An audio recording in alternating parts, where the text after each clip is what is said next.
Assalamualaikum warahmatullahi wabarakatuh. Halo teman-teman semuanya. Di sini saya akan menjelaskan bagaimana cara menganalisis laporan keuangan.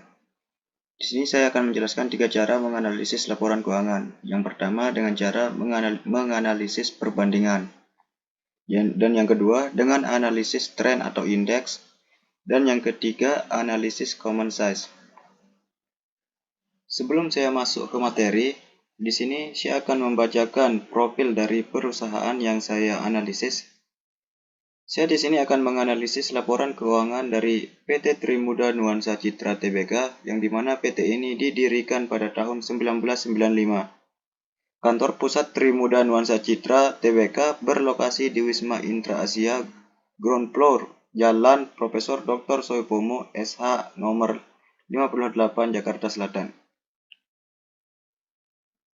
Baik, di sini kita akan memulai untuk analisis pertama, yaitu analisis perbandingan. Di sini kita akan menggunakan analisis perbandingan untuk laporan keuangan PT Trimuda Nuansa Citra Tbk tahun 2020-2021. Jadi di sini pada analisis perbandingan ini ada rumus yang digunakan, yaitu rumusnya jika kita ingin mencari persenan dari naik atau turunnya, maka rumusnya itu adalah nominal tahun sekarang dikurangi dengan nominal tahun sebelumnya, kemudian dibagi dengan nominal tahun sebelumnya dan dikalikan dengan 100%.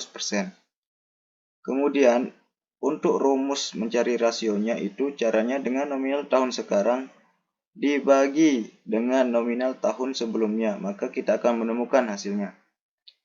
Itu cara menganalisis dengan neraca perbandingan. Dan yang kedua dengan menganalisis dengan cara analisis tren atau indeks.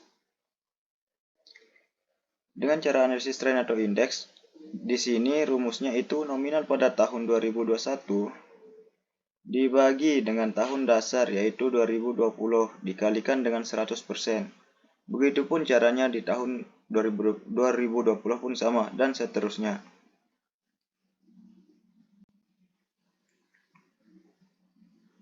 Selanjutnya, dengan cara yang terakhir, yaitu common size.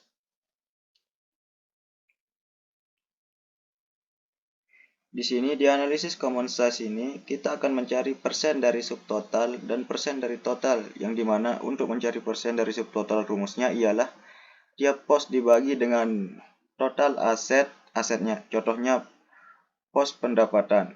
Nah, bentar. Pos pendapatan dibagi dengan total aset lancar, kemudian dikali 100%.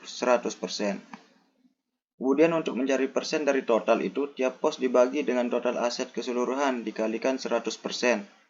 Contohnya itu pos persediaan, itu dibagi dengan total aset, kemudian dikalikan 100%. Nah, jadi untuk interpretasi di PT Trimuda Citra Tbk di sini, kita sudah diketahui di mana dari sisi neraca pada tahun 2021, aktiva perusahaan mengalami peningkatan sebesar 10,36%. Kenaikan itu disebabkan oleh adanya kenaikan baik pada aktiva lancar maupun aktiva tidak lancar. Hal ini mengindikasikan bahwa pada tahun 2021 perusahaan telah melakukan perluasan untuk meningkatkan aktiva lancar untuk mendukung peningkatan. Kemudian dari penjualan, dari sisi neraca pada tahun 2021, utang dan modal perusahaan juga mengalami peningkatan dengan jumlah yang sama dengan peningkatan aktiva, yaitu 10,36. Hal ini bisa disebabkan karena perusahaan mendanai kegiatan perluasan usahanya. Kemudian dari sisi laba rugi, pada tahun 2021, penjualan laba komprehensif juga mengalami peningkatan masing-masing sebesar 83,75%. Hal ini menunjukkan bahwa perusahaan dapat memanfaatkan perluasan usaha yang telah dilakukan. Kemudian dari sisi laba rugi juga nampak bahwa sebagai akibat adanya perusahaan meningkatkan efisiensi kegiatan produksinya sehingga peningkatan laba terjadi sebesar 83,75%, jauh lebih besar daripada peningkatan pendapatan yang sebesar 62%. Dengan kata lain, berbagai keputusan yang diambil oleh perusahaan di tahun 2021 untuk melakukan perluasan usaha nampaknya cukup tepat karena perusahaan dapat memanfaatkannya untuk meningkatkan laba. Namun demikian, karena perluasan usaha tersebut didanai dengan tambahan utang dan modal, maka di masa yang akan datang perusahaan harus dapat lebih efektif dan juga lebih efisien lagi pada operasinya karena keuangan yang harus ditanggung oleh perusahaan di masa mendatang juga semakin berat. Jadi itu 3 cara menganalisis laporan keuangan. Mohon maaf jika dalam konteks saya menjelaskan kurang baik karena saya juga masih belajar di sini. Sekian, saya Mapan Ghazali. Assalamualaikum warahmatullahi wabarakatuh.